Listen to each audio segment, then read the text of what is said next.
On a Lipan Apache bison hunt in 1763, north of the Rio Grande, Chief El Lumen awoke from a terrible nightmare. He dreamed that Spanish men back at Mission San Lorenzo were busy enslaving the women and children the Apache had left behind.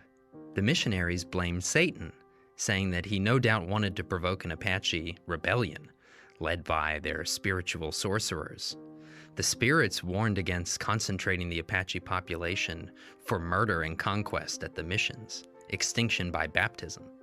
Rather than disrupt his hard-won peace with the Spaniards, El Lumen blamed Apache women for sleeping with Spanish men and Christian Indians.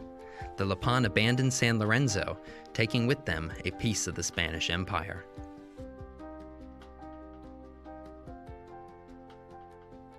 Welcome to Liberty Chronicles, a project of libertarianism.org. I'm Anthony Comegna.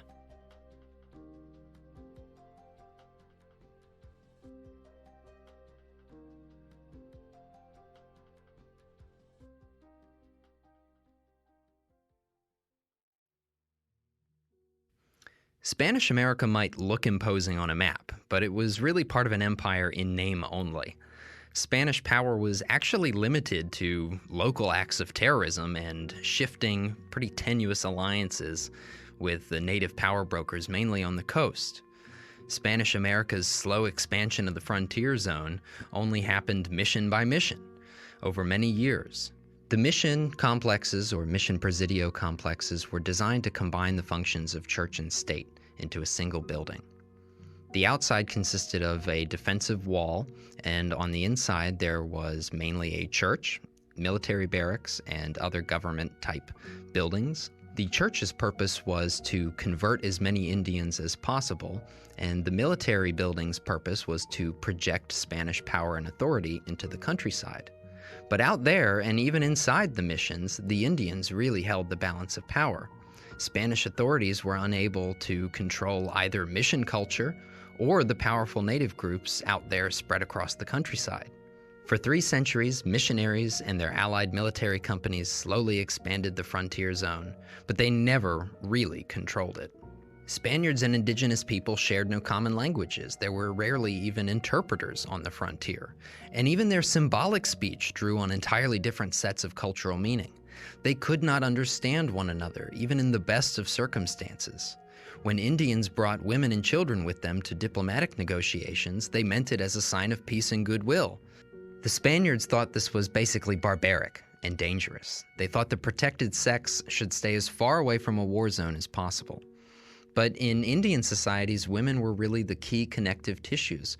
For political, economic, diplomatic, military affairs, women were all essential actors. They were central to Indian politics, especially in matters of negotiation and diplomacy. They were the signals of peace embodied. To the Spanish, all red Indians were more or less alike. But from the native perspective, legitimate authority came from family relations defined by women. With no shared concept of race, and without the Spanish understanding almost anything about native societies, communications between the two proved difficult. Despite these communication barriers, and even sometimes because the Spanish actually learned to negotiate them, they were able to forge alliances whenever advantageous, and if unable to do that, they mercilessly destroyed their enemies when possible. Otherwise, the goal was steady conversion and concentration of Indian populations in the missions. And the missions had their uses, but again, they could not really project power. While the Indians had little use for the Christian God, they did value the mission's walls, their food stores, and the trading center. They were intended as centers of Spanish authority. Catholic authority and Crown authority merged into one building out there taming the frontier. But in practice, they were Creole Indian towns, where people came and went as they pleased. Admiral Mateo de Vesga, governor of Nueva Vizcaya, described a typical example of Spanish diplomacy when in 1621 a group of Concha Indians refused their annual compulsory service to Spain. To bring them to heel, the Spanish raised a militia led by local Chief Justice and Captain of War, Cristobal Sanchez. Papers of Admiral Mateo de Vesga, Governor and Captain General of the province of Nueva Vizcaya. On the 5th day of the month of November 1621, there arrived letters from Captain Cristobal Sanchez, Deputy Chief Justice and Captain of War of the Valley of San Bartolome, with a report that the Justice sent Don Alonso, Indian cacique of the Concha Nation, to the interior country to summon the Conchos Indians to come to work in the fields and farms of the said valley, as they were in the habit of doing every year. But the Indians rose up and rebelled, and shot arrows at the said Don Alonso, the cacique, and wounded him in 10 places, so that he was in danger of losing his life. Locals offered to go in person and punish the offenders, without any pay from His Majesty except a barrel of powder, a box of irons for shoeing mules and horses, and the expense of a pack train to carry provisions for the friendly Indians who should go on the said punitive expedition to punish them or bring down the offenders and establish them in peace. On 6 November, a Knight of the Order of St. Francis, a Treasury Inspector, the Treasurer, the Lieutenant Governor, and the Governor met in a room of the governmental buildings of this town. After they had learned of the rebellion, they unanimously declared that His Lordship should assign to a resident of this province an experienced soldier, the said expedition that was to seek out and punish the said delinquent Indians, and punish and force the rest of the Indians to make peace. His Lordship gave the commission to Captain Cristobal Sanchez, Deputy Alcalde Mayor of the said province. Sanchez enlisted a number of Spanish soldiers. On 25 December 1621, he went from the town of San Francisco 1 league down the river in prosecution of the said expedition. As many as 85 Indians, caciques, governors, captains, and their subjects of the Concha Nation joined him and offered to go with him. With them and the Spaniards, Sanchez made the said expedition against the said rebels, with whom it appears that he had several encounters, took and punished some of the guilty ones, and made peace with the rest of the Indian allies of the said rebels. His attack was successful and peace secured. Indian slaves of war would be used as forced labor. They would be raped or kept as concubines, or held as captives in mission towns to ensure compliance from their relatives in the countryside. In Durango, April 16, Sanchez delivered 10 prisoners taken during the expedition, 5 of them women already grown, 4 being from 20 to 30 years of age, and 1 little girl of 6, a large Indian named Sebastian, and 3 little boys from 4 to 6 years old, making altogether the said 10 persons. These he declared to be slaves, and that from them he would set aside for His Majesty what belonged to him as his royal fifth, delivering it to the royal officials of the real hacienda and treasury of this town. He designated for this purpose the said Indian brave named Sebastian and 1 of the little boys. He ordered that the remaining 8 should be sold at public auction to the persons that would pay the most for them at once, 1/3 of the proceeds going to campaign expenses, 1/3 for mission upkeep, and 1/3 to Captain Cristobal Sanchez. Temporarily conquering a small group of Indians through terror and slavery was one thing, but actually governing this kind of extended empire was quite another. Missionaries repeatedly begged royals for more resources, more manpower, more attention paid to their North American flock. In April 1698, the colonial fiscal officer in Madrid demonstrated the desperate state of Spanish power over North America. The fiscal officer suggests relentless and cruel war against their many enemies. The report suggests forging conspiracies between native spies and Spanish rulers to exterminate all those who would not comply. Monarchs tried to put themselves above colonial violence. They usually preferred religious conversion to war, or at least that's what they said in their documents. But really, what did they know? The view from Madrid was a much simpler and more straightforward path to empire. But those agents on the ground well knew that reality was too complex for monarchs to really control. Reply of the Fiscal concerning various questions relating to the war with the hostile Indians of the Kingdom of El Parral, Madrid, 1 April 1698. Although the soldiers of the Presidios are few in comparison with the number of the hostiles, if they are well governed, they are sufficient to chastise and reduce the barbarous nations and to attempt new conquests if it were feasible to maintain and settle them, and if the time were opportune. In case the soldiers make war upon the hostiles continuously in their own country, following them to their places of refuge and punishing them everywhere, they will have no opportunity to make incursions into our country, for it has been experienced that when they are followed in this manner, the roads are secure and the cattle are safe, since the Indians center their chief attention upon retreating from the fury of the troops and saving the rabble of women and children. As soon as the soldiers return to their presidios or barracks, however, they come back to carry on their rascalities. This is the only way to restrain and reduce them, for when they find themselves punished and pursued in every direction, they are forced to submit to the discretion of the governors. And in order to carry out the above recommendations, war ought to be carried on as was done on that campaign, leaving in each presidio 10 or 12 soldiers for its defense and as an escort for travelers. Of the remainder, squadrons of 40 or 50 soldiers should be created, and these, accompanied by friendly Indians, should follow the hostiles to their dwelling places until they are conquered. Afterwards, they should be placed in towns in sight of the presidios under the same troops, and should be compelled to build regular houses and plant gardens and raise chickens, so that they may acquire an attachment for settlements. The captain protector should always keep them in sight and should observe their movements, ascertaining if any of them are missing in times when robberies and murders occur, and keeping the bands of women and children well secured as the best means of holding them to obedience. By holding them in this manner, although they may run away occasionally, the soldiers will easily catch up with them, and they will be punished and taught by experience. And they should not be allowed, as has been customary, to choose the places and sites where they are to live, since they select those at a distance from the presidios, and from them carry on hostilities all the greater from the security given them by peace. War, sanguinary and without quarter, should be made upon the enemy Indian tribes. Until they are destroyed, troubles will not cease in that kingdom, nor expense to the real hacienda, while if they are destroyed, the taxes collected will amount to a considerable sum. They could be successfully destroyed now, the number of fighting Indians among them amounting to 100. It is very important that the governor of that kingdom be very capable and experienced, in affairs of war as well as in matters of government. Also, it would be an excellent policy, and it would be of far-reaching consequence if discord and distrust could be introduced skillfully among those nations, so that, being disunited, they would suspect and fear each other. The conquered ones would then be kept loyal to His Majesty through fear of the unconquered, and with the former, war could be made upon the latter at the first opportunity. As a result, he says greater security will result to the Spaniards. With respect to this matter, he points out the losses that will result if this government, as well as that of the Philippines, Campeche, and others of this hierarchy practice the sale of offices. For those who buy these places apply themselves solely to making a profit and to enlarging their authority.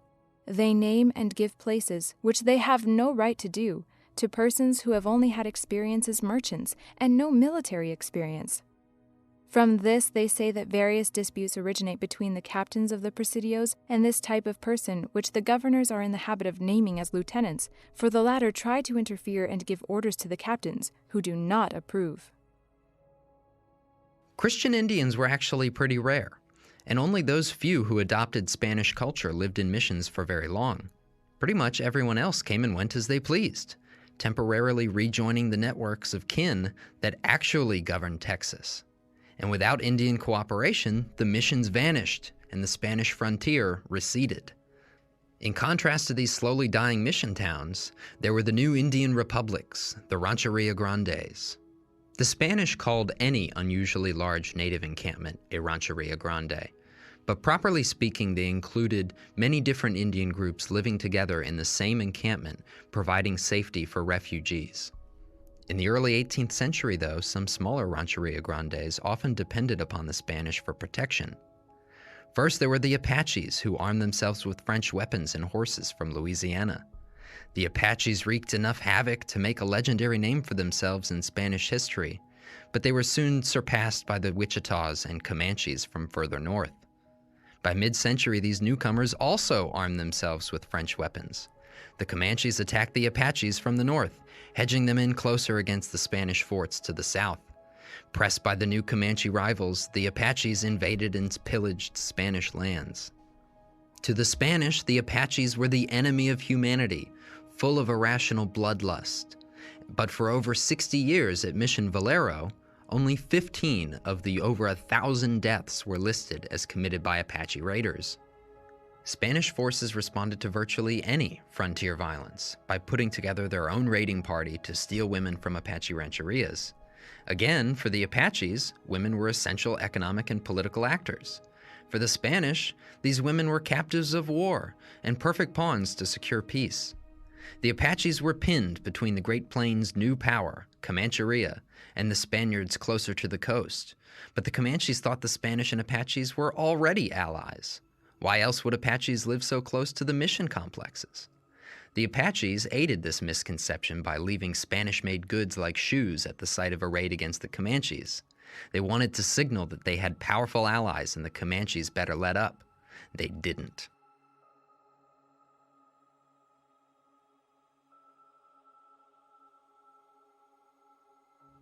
After 1749, the Spanish and Apaches settled into peace, but both needed missions to solidify the truce and stabilize the Apache population. Authorities approved construction of Mission San Saba in what is today Menard County, Central Texas. No Apaches joined, but 1 year after construction, March 16, 1758, 2,000 Comanche and allied warriors surrounded the mission in a full circle. The Spanish thought for sure the Comanches would kill everyone, even the 237 women and children. But over 3 days, the so-called Norteño alliance of Comanches and Wichitas killed only 8 people. 4 died during the initial assault against the mission, and 4 died during scuffles while the Comanches dismantled the mission. No women or children were harmed whatsoever. This was not about death and destruction. It was about maintaining the Comanches and Wichita's new political order on the southern plains. They crushed Apacheria. They terrorized the Spanish frontier zone, and they dismantled San Saba as a demonstration that Comancheria was now the real power here. After San Saba, the Spanish and Apaches allied against the Norteños, but military efforts failed. The Spanish-led raiding parties excluded women, and because women usually were the primary diplomatic figures in Indian interactions, the raiders had no way to communicate that they actually desired peace. Without women in their company, the Spanish and Apaches were stuck in a constant dismal state of war against the Norteños, with no real way to communicate their intentions. The Norteños continued to raid freely across the frontier, and the Apaches felt increasingly abandoned. They holed up in Spanish missions, waiting to be shot like fish in a barrel. And this was the background to Chief El Lumen's nightmare and the Lipan Apaches' abandonment of San Lorenzo. Official, top-down imperial relationships between Apaches and Spaniards deteriorated, but the two societies integrated together and creolized from below. When male leadership's focus shifted from making war to maintaining peace, women again became the most important figures in these cross-cultural interactions. When Spanish men attempted to use women as pawns in warfare, it threw the Indian societies into chaos, causing mutual suspicion and distrust between peoples. But when women gathered in the mission trading centers, men could think of themselves, however briefly, whatever race, as proper neighbors, even brothers. The Indians' concept of gender transcended the Spaniards' concept of race.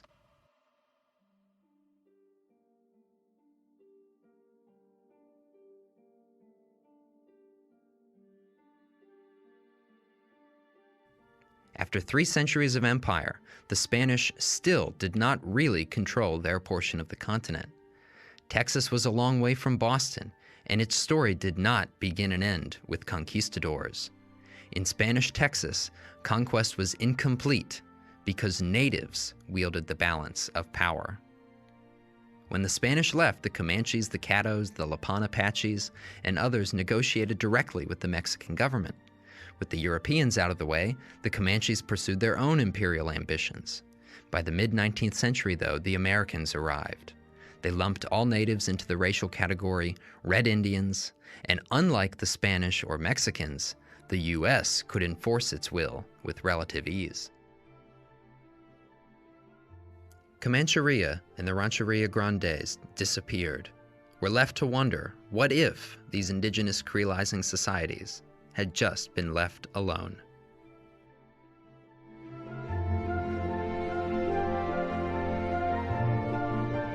Liberty Chronicles is a project of libertarianism.org. It is produced by Tess Terrible. If you've enjoyed this episode of Liberty Chronicles, please rate, review, and subscribe to us on iTunes. For more information on Liberty Chronicles, visit libertarianism.org.